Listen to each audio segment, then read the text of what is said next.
सत श्री अकाल जी। मैं कुलवंत सिंह गगड़पुरी प्रोग्राम मैडिकेशन टू मैਡੀਟੇਸ਼ਨ लैके एक बार फिर तुहाडी सेवा दे विच हाज़र हाँ।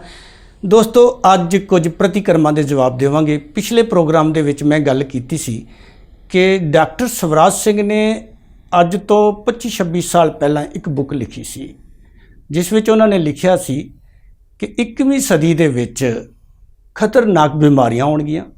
उन्हां बीमारियां तो बचण लई लोगों को गुरु ग्रंथ साहब के सिद्धांत अपनाने पैणगे और गुरु ग्रंथ साहब के सिद्धांत उन्हां बीमारियां तो बचाउणगे।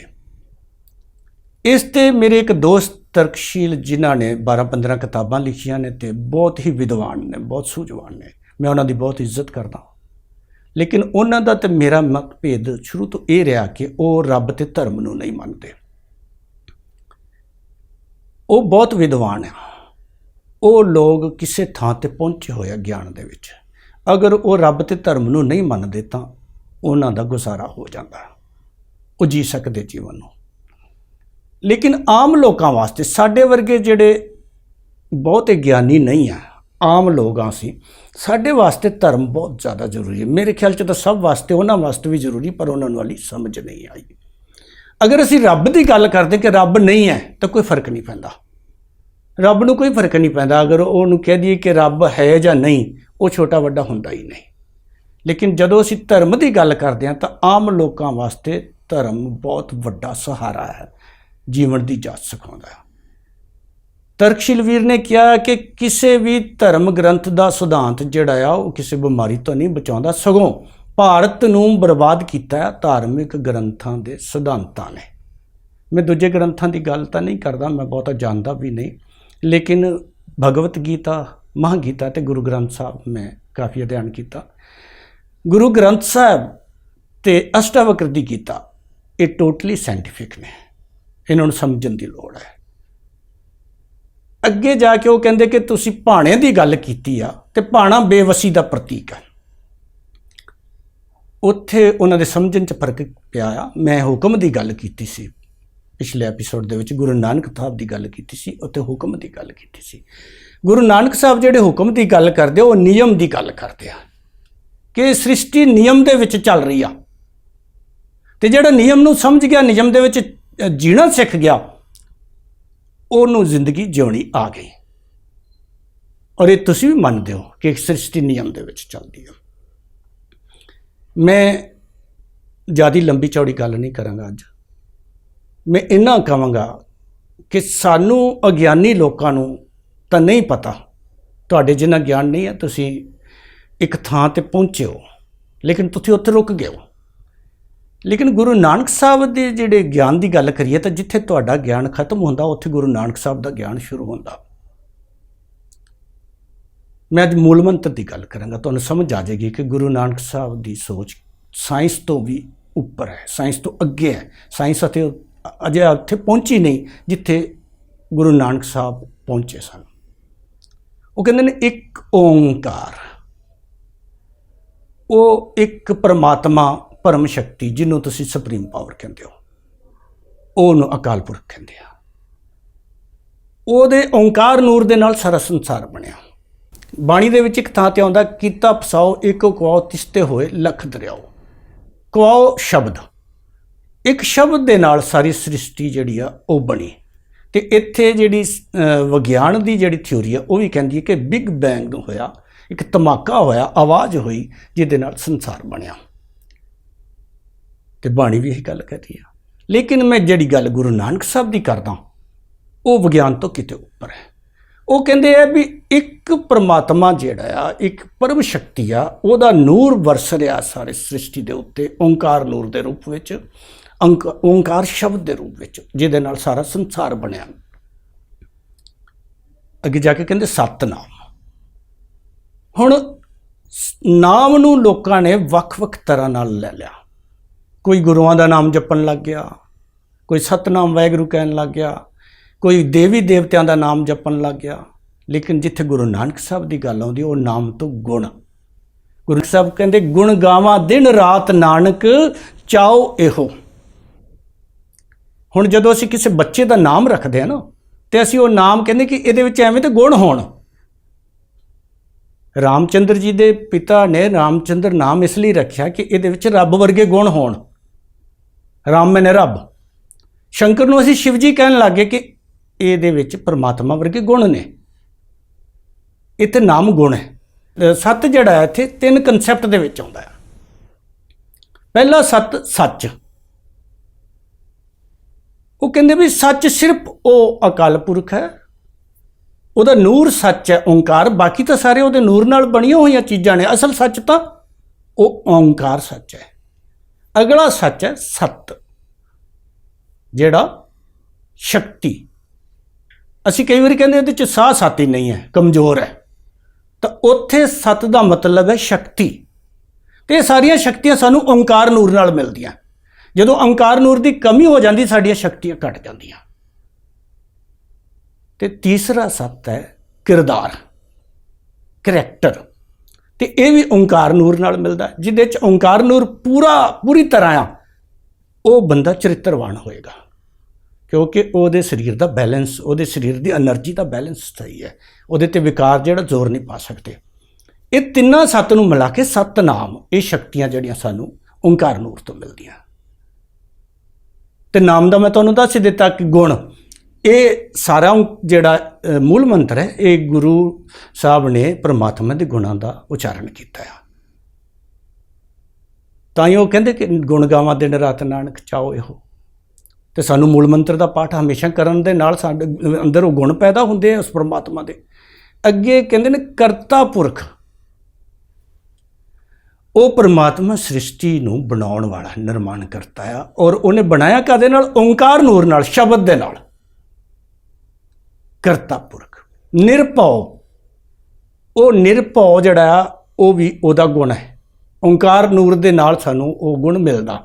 ਪਿਛਲੇ ਐਪੀਸੋਡ ਦੇ ਵਿੱਚ ਅਸੀਂ ਗੱਲ ਹੀ ਇਹ ਕੀਤੀ ਸੀ ਕਿ ਅਸੀਂ ਡਰਨਾ ਨਹੀਂ ਹੈ ਤਾਂ ਬਿਮਾਰੀ ਦਾ ਸਾਹਮਣਾ ਕਰ ਪਾਵਾਂਗੇ। ਅਗਰ ਬੰਦਾ ਡਰਦਾ ਨਹੀਂ ਹੈ ਤਾਂ ਉਹ ਕੈਂਸਰ ਵਰਗੀ ਬਿਮਾਰੀ ਤੋਂ ਵੀ ਬਾਹਰ ਆ ਜਾਂਦਾ। ਜ਼ਿਆਦਾਤਰ ਸਾਨੂੰ ਭੈ ਮਾਰਦਾ, ਤਾਂ ਇਹ ਨਿਰਭਉ ਗੁਣ ਜਿਹੜਾ ਆ ਇਹ ਵੀ ਸਾਨੂੰ ਓਂਕਾਰ ਨਾਲ ਮਿਲਦਾ, ਓਂਕਾਰ ਨੂਰ ਨਾਲ। ਓਂਕਾਰ ਨੂਰ ਨੂੰ ਸਮਝਣ ਦੀ ਲੋੜ ਹੈ। ਜਿਵੇਂ ਸੂਰਜ ਇੱਕ ਆ ਤਾਂ ਉਹਦੀਆਂ ਕਿਰਨਾਂ ਨੇ ਜਿਹੜੀਆਂ ਉਹ ਸਾਰੇ ਸੰਸਾਰ 'ਤੇ ਪੈ ਰਹੀਆਂ ਨੇ ਅਤੇ ਉਹ ਵੀ ਜੀਵਨ ਦੇ ਰਹੀਆਂ ਲੋਕਾਂ ਨੂੰ।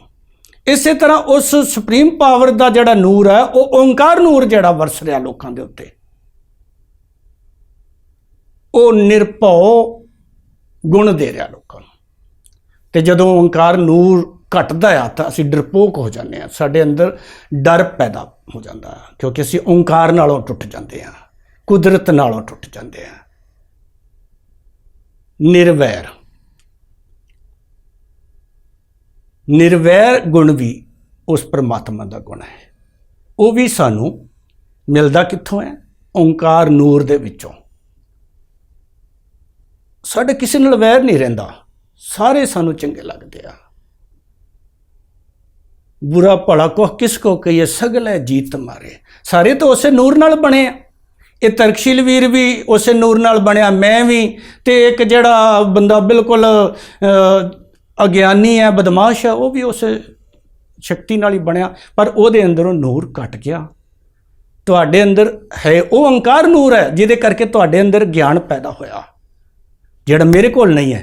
ਜਿਹੜੀਆਂ ਕਿਤਾਬਾਂ ਤੁਸੀਂ ਲਿਖੀਆਂ ਜਿਹਦੇ ਨਾਲ ਤੁਸੀਂ ਕਈ ਮੰਦਬੁੱਧੀ ਲੋਕਾਂ ਦਾ ਵੀ ਇਲਾਜ ਕੀਤਾ, ਲੋਕਾਂ ਦੇ ਜਿਨ੍ਹਾਂ ਨੂੰ ਭੂਤ ਪ੍ਰੇਤਾਂ ਦੇ ਵਿੱਚ ਡਰ ਨਾਲ ਲੋਕ ਬਿਮਾਰ ਪਏ ਸੀ, ਉਹਨੂੰ ਵੀ ਤੁਸੀਂ ਠੀਕ ਕੀਤਾ ਹੈ ਨਾ।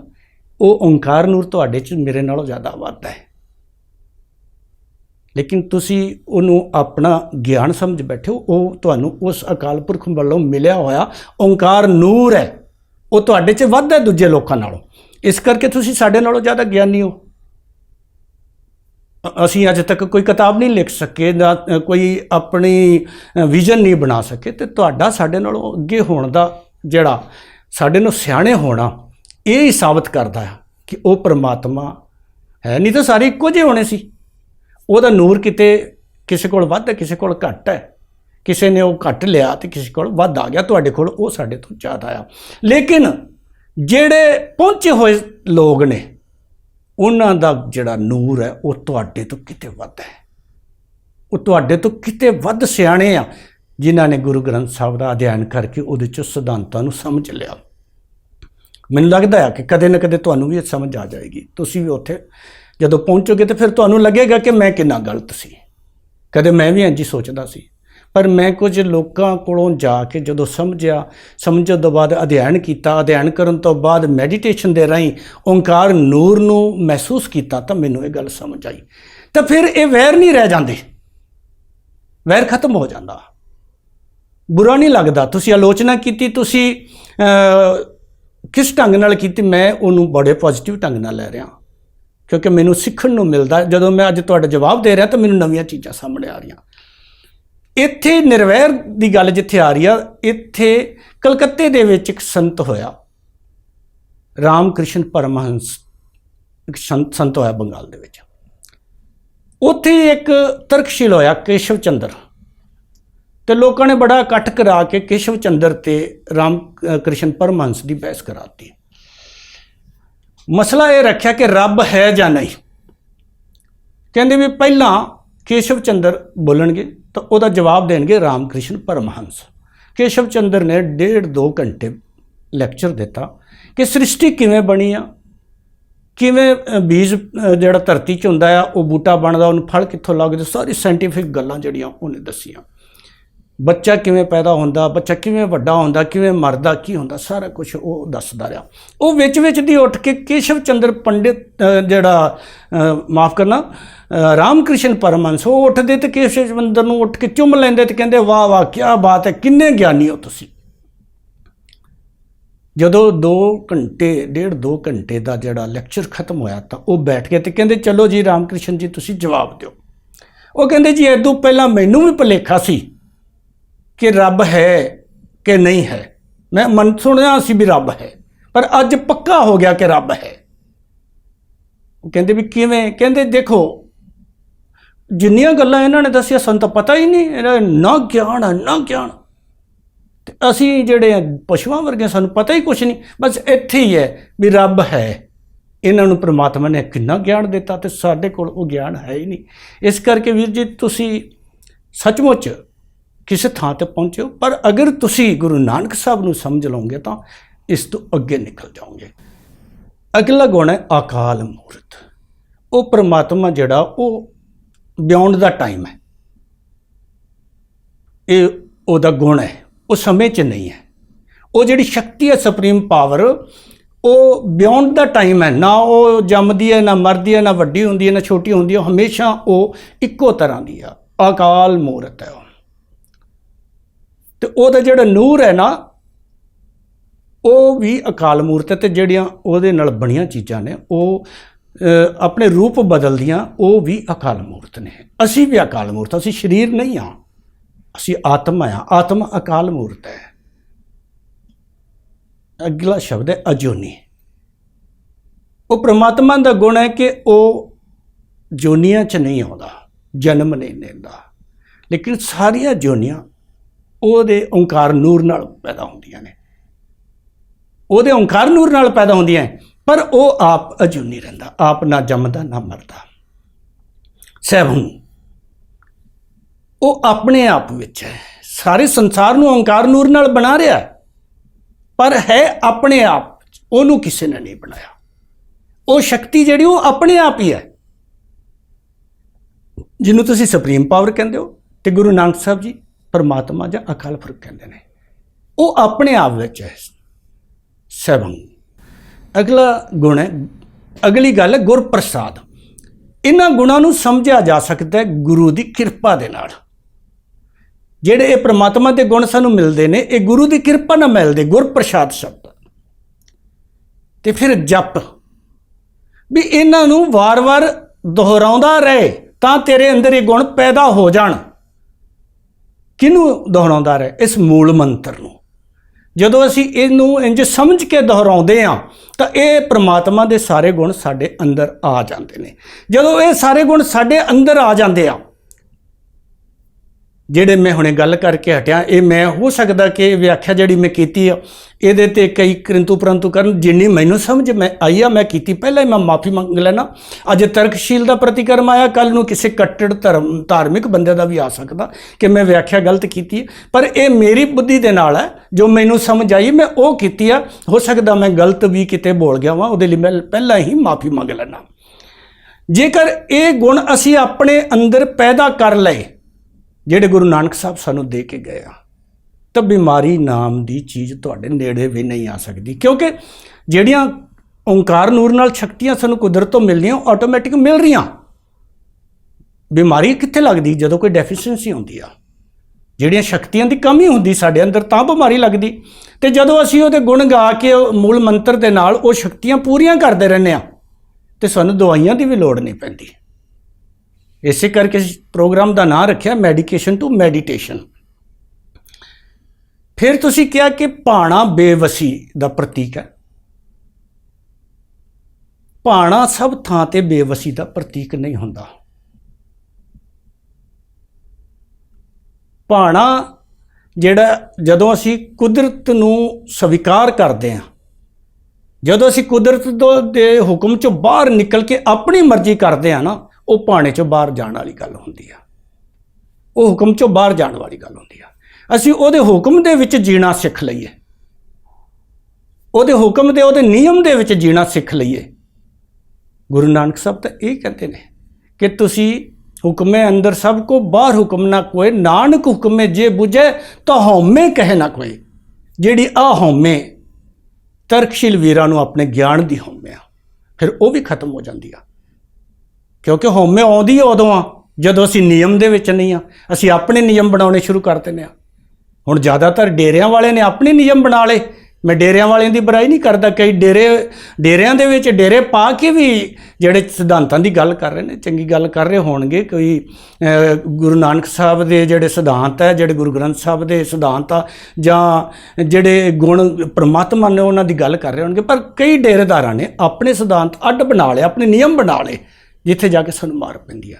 ਲੇਕਿਨ ਦੂਜੀ ਚੀਜ਼ ਇਹ ਆ, ਮੈਂ ਤਰਕਸ਼ੀਲ ਵੀਰ, ਮੇਰੇ ਵੱਡੇ ਵੀਰ ਹੋ ਤੁਸੀਂ, ਮੈਂ ਬਹੁਤ ਸਤਿਕਾਰ ਕਰਦਾ। ਇਹ ਆਪਣੀ ਆਪਸ ਵਿੱਚ ਕਨਵਰਸੇਸ਼ਨ ਜਿਹੜੀ ਆ ਉੱਥੋਂ ਤੱਕ ਤਾਂ ਠੀਕ ਰਹਿੰਦਾ ਆ, ਕਿਉਂਕਿ ਮੈਂ ਤੁਹਾਡੀ ਗੱਲ ਨੂੰ ਸਮਝਦਾ।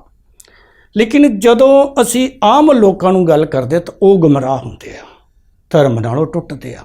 ਜਦੋਂ ਧਰਮ ਨਾਲੋਂ ਟੁੱਟਦੇ ਆ ਤਾਂ ਉਹਨਾਂ ਨੂੰ ਅਗਲਾ ਰਾਹ ਲੱਭਦਾ ਨਹੀਂ ਕੋਈ ਵੀ। ਜਦੋਂ ਅਗਲਾ ਰਾਹ ਨਹੀਂ ਲੱਭਦਾ ਗੁੰਮਰਾਹ ਹੋ ਕੇ, ਫਿਰ ਉਹ ਕੀ ਕਰਦੇ ਆ? ਜਾਂ ਤਾਂ ਉਹ ਨਾਸਤਿਕ ਹੋ ਕੇ ਤਾਂ ਬਿਲਕੁਲ ਹੀ ਜੀਵਨ ਖਤਮ ਕਰ ਲੈਂਦੇ ਆ। ਇੱਕ ਨਾਸਤਿਕ ਹੈ, ਗਿਆਨ ਨਾਲ ਹੋ ਗਿਆ, ਉਹ ਇੱਕ ਥਾਂ ਤੇ ਪਹੁੰਚਿਆ ਵੀ ਕੋਈ ਵੀ ਕੁਝ ਨਹੀਂ ਹੈਗਾ, ਲੇਕਿਨ ਉਦੋਂ ਅੱਗੇ ਹੈਗਾ। ਜਿਹੜਾ ਬੰਦਾ ਬਿਨਾਂ ਗੱਲ ਦੀ ਖੋਜ ਕੀਤਿਆਂ ਨਾਸਤਿਕ ਹੈ, ਉਹ ਵੀ ਮੂਰਖ ਹੈ। ਤੇ ਜਿਹੜਾ ਬਿਨਾਂ ਖੋਜ ਕੀਤਿਆਂ ਵੀ ਪਰਮਾਤਮਾ ਹੈਗਾ ਵੀ ਹੈ ਕਿ ਨਹੀਂ, ਆਸਤਿਕ ਹੈ, ਅੰਧ ਵਿਸ਼ਵਾਸੀ, ਉਹ ਵੀ ਮੂਰਖ ਹੈ। ਦੋਵਾਂ ਥਾਵਾਂ ਤੇ ਖੋਜ ਦੀ ਲੋੜ ਹੈ। ਔਰ ਖੋਜ ਤੁਸੀਂ ਕਰ ਰਹੇ ਹੋ, ਅੱਗੇ ਹੋਰ ਖੋਜ ਕਰੋ, ਹੋਰ ਅੱਗੇ ਲੋਕਾਂ ਨੂੰ ਵੱਧ ਕੇ ਤੇ ਲੋਕਾਂ ਨੂੰ ਸਹੀ ਚੀਜ਼ ਦਿਓ। ਅੱਜ ਜਿਹੜਾ ਮਹਾਮਾਰੀ ਚੱਲੀ ਹੋਈ ਆ, ਅੱਜ ਲੋਕਾਂ ਨੂੰ ਦਿਲਾਸਾ ਦੇਣ ਦੀ ਲੋੜ ਹੈ। ਲੋਕਾਂ ਨੂੰ ਨਿਯਮ ਨਾਲ ਜੋੜਨ ਦੀ ਲੋੜ ਹੈ, ਨੇਚਰ ਦੇ ਨਿਯਮ ਨਾਲ, ਉਸ ਨਿਯਮ ਨਾਲ ਜਿਹੜੇ ਗੁਰੂ ਨਾਨਕ ਸਾਹਿਬ ਨੇ ਗੱਲ ਕੀਤੀ ਆ। ਅਗਰ ਉਸ ਨਿਯਮ ਨਾਲ ਜੁੜਦੇ ਨੇ ਤਾਂ ਉਹ ਅੱਜ ਮਹਾਮਾਰੀ ਦਾ ਸਾਹਮਣਾ ਕਰ ਸਕਦੇ। ਉਹਨਾਂ ਦੇ ਅੰਦਰ ਹੌਸਲਾ ਆਉਂਦਾ, ਉਹਨਾਂ ਦੇ ਅੰਦਰ ਨਿਰਭਉ ਗੁਣ ਪੈਦਾ ਹੁੰਦਾ। ਇਸ ਕਰਕੇ ਵੀਰ ਜੀ, ਜਿਹੜੀਆਂ ਚੀਜ਼ਾਂ ਤੁਹਾਡੇ ਕੋਲ ਲੋਕਾਂ ਨੂੰ ਦਿਲਾਸਾ ਦੇਣ ਵਾਲੀਆਂ ਨੇ, ਉਹਨਾਂ ਦਾ ਪ੍ਰਚਾਰ ਕਰੋ, ਤਾਂ ਕਿ ਅੱਜ ਡਰੇ ਹੋਏ ਲੋਕ ਸਹਿਮ ਤੋਂ ਬਾਹਰ ਆਉਣ। ਇੰਜ ਕਰਕੇ ਇਹ ਕਹਿ ਦੇਣਾ ਬੜਾ ਸੌਖਾ, ਰੱਬ ਨਹੀਂ ਹੈ, ਧਰਮ ਨਹੀਂ ਹੈ, ਲੇਕਿਨ ਇਹ ਦੱਸਣਾ ਕਿ ਜੀਵਨ ਜੀਣਾ ਕਿਵੇਂ ਆ, ਇਹ ਬੜਾ ਔਖਾ ਆ। ਲੋਕਾਂ ਨੂੰ ਇਹ ਸਿਖਾਓ ਕਿ ਜੀਣਾ ਕਿਵੇਂ, ਇਹਨਾਂ ਬਿਮਾਰੀਆਂ ਦਾ ਸਾਹਮਣਾ ਕਿਵੇਂ ਕਰਨਾ। ਅੱਗੇ ਹੋ ਸਕਦਾ ਬਿਮਾਰੀਆਂ ਹੋਰ ਵੀ ਆਉਣਗੀਆਂ। ਤੇ ਮੈਂ ਬੇਨਤੀ ਕਰਦਾ ਵੀਰ ਜੀ, ਤੁਹਾਡਾ ਸਤਿਕਾਰ ਕਰਦਾ, ਤੁਸੀਂ ਇਹ ਪ੍ਰਤੀਕਰਮ ਦਿੱਤੇ ਤਾਂ ਮੈਨੂੰ ਇਹ ਜਿਹੜੇ ਮੂਲ ਮੰਤਰ ਰਾਹੀਂ ਗੁਣ ਹੈ ਉਸ ਪਰਮਾਤਮਾ ਦੇ, ਉਹ ਦੱਸਣ ਦਾ ਮੌਕਾ ਮਿਲਿਆ। ਹੋ ਸਕਦਾ ਮੈਂ ਸਹੀ ਤਰ੍ਹਾਂ ਨਾ ਦੱਸ ਪਾਇਆ ਹੋਵਾਂ, ਇਸ ਲਈ ਤੁਹਾਡੇ ਤੋਂ ਵੀ ਮਾਫੀ ਮੰਗਦਾ, ਸਿੱਖ ਸੰਗਤ ਤੋਂ ਵੀ ਮਾਫੀ ਮੰਗਦਾ, ਤੇ ਤੁਹਾਡੇ ਤੋਂ ਆਸ ਰੱਖਦਾ ਕਿ ਤੁਸੀਂ ਲੋਕਾਂ ਨੂੰ ਦਿਲਾਸਾ ਦੇਣ ਵਾਲੀਆਂ ਗੱਲਾਂ ਕਰਕੇ ਆਪਣੀਆਂ ਆਡੀਓ ਵੀਡੀਓ ਲੋਕਾਂ 'ਚ ਪ੍ਰਚਾਰੋ। ਤੁਸੀਂ ਗਿਆਨੀ ਹੋ, ਲੇਕਿਨ ਗਿਆਨ ਦਾ ਸਹੀ ਇਸਤੇਮਾਲ ਕਰੋ। ਕਈ ਵਾਰੀ ਗਿਆਨ ਦਾ ਗਲਤ ਇਸਤੇਮਾਲ ਵੀ ਬਰਬਾਦੀ ਵੱਲ ਲੈ ਜਾਂਦਾ ਹੈ। ਇਹਦੇ ਨਾਲ ਹੀ ਮੈਂ ਖਿਮਾ ਦਾ ਜਾਚਕਾਂ। ਸਤਿ ਸ਼੍ਰੀ ਅਕਾਲ।